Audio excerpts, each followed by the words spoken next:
Hey folks. I felt like people were asking me all the time, how do I red pill my wife or my girlfriend, love interest, mother, sister, whatever? I took to Twitter to see what the interest in this was, and there seemed to be a surprising amount. This, of course, is no small task. I think all of us have a woman in our lives that is difficult to talk to because they're overly sensitive about their position, but they maintain their indignation. I like to think I'm a free thinker and a seeker of truth, but I was very resistant to this realm of ideas for a while before I came around. You can imagine what you're up against with your average woman. I really thought about what eventually convinced me to view the world more realistically, to adopt conservatism, and to approach gender roles from a traditional perspective.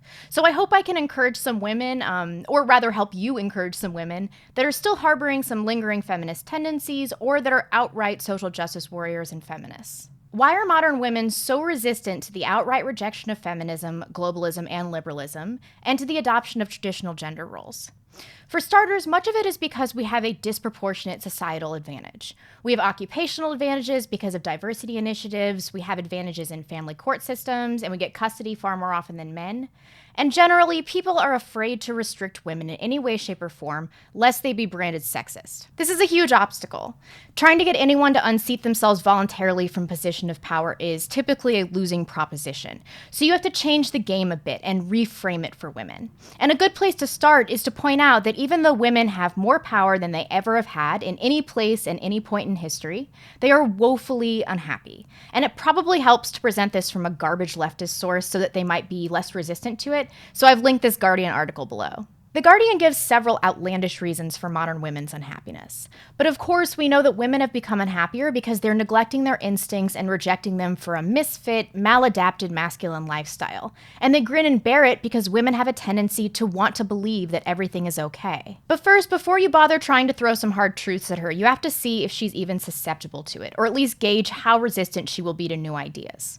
To some degree, we all have been indoctrinated with liberalism and feminism, and unwinding this often takes years. YouTube has been the most instrumental way for me, with minimal effort, to illuminate truths to others that may be resistant. It takes the burden off of you to make the case and provide something of an intermediary in case there's friction. You don't have to take all of the heat for the video you recommend because you didn't create it.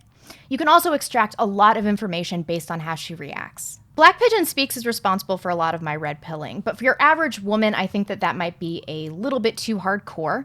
So I would start with Paul Joseph Watson, Lauren Southern, especially her work lately, Stefan Molyneux, and probably most importantly, Karen Strawn. She's extremely smart and well-spoken, but is also approachable and likable. So when I send women her way, they often come out with probing questions, but they aren't angry. Outside of using videos, just take a straight-up Socratic approach and start asking questions. Do you believe that men and women should be equal? Is that the basis of your interpretation of feminism? If it is, then shouldn't men and women share parental duties equally? And if that's the case, then wouldn't it be the fairest distribution of custody to divide 50-50? Then, of course, you can get into some data about women disproportionately getting custody, irrespective of the quality of their parenting. By using this approach and hitting on the most important topics to this woman, the ones she always brings up, that she thinks she knows well, and that shape her perception, you can really shake some of her misconceptions to the core. But the real key here is to do this incrementally, so as not to strain your relationship. You want to push her mental boundaries slowly, not dump all of this on her at once, which will cause her to reject it entirely and maintain a defensive position. Now, this would work all the time if people were logical and changed what they believed based on new information and data. As we all know, most of them don't. People, particularly women, are emotional creatures and draw from their personal experiences, how those experiences made them feel, and how they're feeling right now. I really do believe that every woman, even your porkiest, shaved head, tatted up monster of a feminist, has a strong desire to be pretty and to be admired. After all, if you go to such great lengths to show society that you don't give a shit what their expectations of you are physically, then you must care to some degree. Not caring at all would be just looking like you clawed your way out of bed. But feminists seem to be actively accruing these visual signals that they reject society's standards of beauty. So I have to say that even though it's shallow, lean into this. The left hates beauty and tries to destroy it constantly, so this shouldn't be very difficult. You can show her how art and music have been destroyed, how feminine values have been trashed, how motherhood has been demonized, and how liberalism and feminism have literally made women uglier. Women that value femininity and embrace gender roles find ways to create beauty, and very often are beautiful. A quick comparison to prominent feminists, past and present, is an undeniably compelling visual illustration.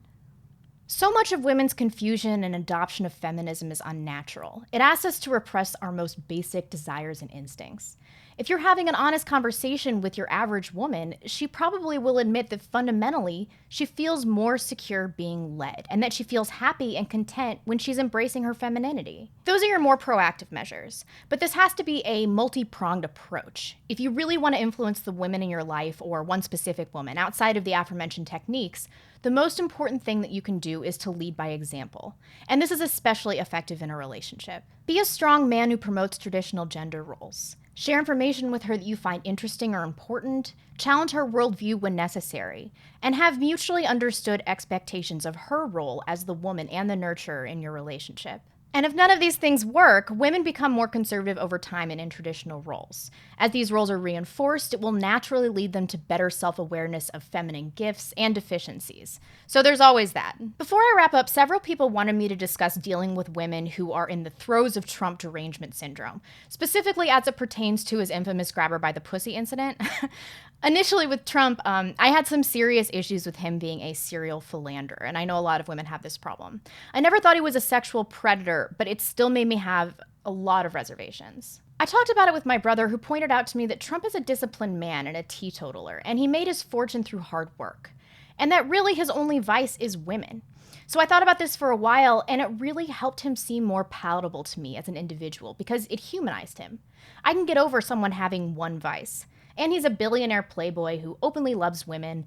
I would imagine that there's more temptation than he knows what to do with. As for the locker room talk, I didn't take particular issue with this because it seemed fairly obvious to me that a playboy billionaire was engaging in a meaningless dick-measuring competition with a lesser and dweebier rich elite.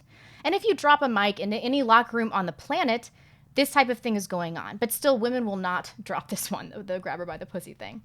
Men engage in chest puffing, and it's just part of human and animal nature. And this is distasteful, perhaps, but ultimately I think it's benign. And if a woman understands this, that men are like this, she'll listen to these tapes differently, and she'll eventually also think that it was benign. Thanks for watching. I hope I can help in some way. It wasn't really one thing that did it for me. It was a long accumulation of observations. So go forth and plant seeds so that these women will begin to think about these things. And I know it's a long process, but point these things out as you see them. That will really help. Build a case. After all, you have the truth behind you. Thanks again, and I'll see you soon. Bye.